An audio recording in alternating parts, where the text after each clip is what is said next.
Hello friends, Arnav വ്ലോഗിലേക്ക് എല്ലാവർക്കും സ്വാഗതം. നമുക്കിന്ന് അരിയുണ്ട ഉണ്ടാക്കാം. അതിന് അരി നന്നായി കഴുകി വൃത്തിയാക്കി വെള്ളമൊക്കെ വാർത്തെടുത്തതിന് ശേഷം പാത്രത്തിലിട്ട് നമുക്ക് നന്നായി വറുത്തെടുക്കാം.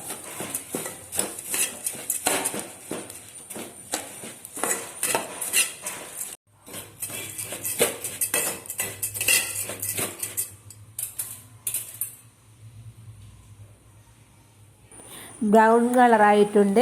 നമുക്കിത് സ്റ്റൗ ഓഫ് ചെയ്ത് ചൂട് തണിയാൻ വേണ്ടി ഒരു പാത്രത്തിലോട്ട് ഇട്ട് കൊടുക്കാം.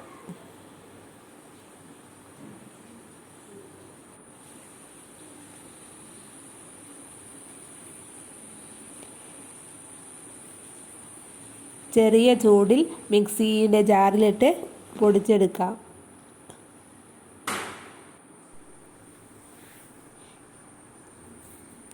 അതിനുശേഷം നമുക്ക് തേങ്ങ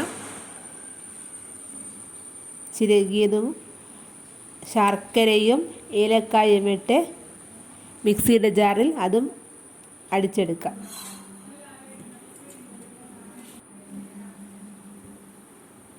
ഒന്ന് ക്രഷ് ചെയ്തെടുത്താൽ മതി. അത് നമുക്ക് അരിപ്പൊടിയിലോട്ട് മിക്സ് ചെയ്ത് കൊടുക്കാം.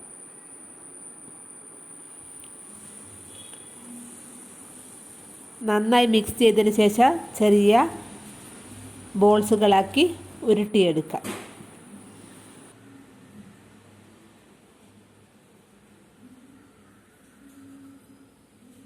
അരിയുണ്ട റെഡിയായിട്ടുണ്ട്. ഇഷ്ടപ്പെട്ടാൽ ലൈക്ക് അടിക്കുക, ഷെയർ ചെയ്യുക, കമൻറ്റ് ചെയ്യുക, സബ്സ്ക്രൈബ് ചെയ്യുക. Okay, by.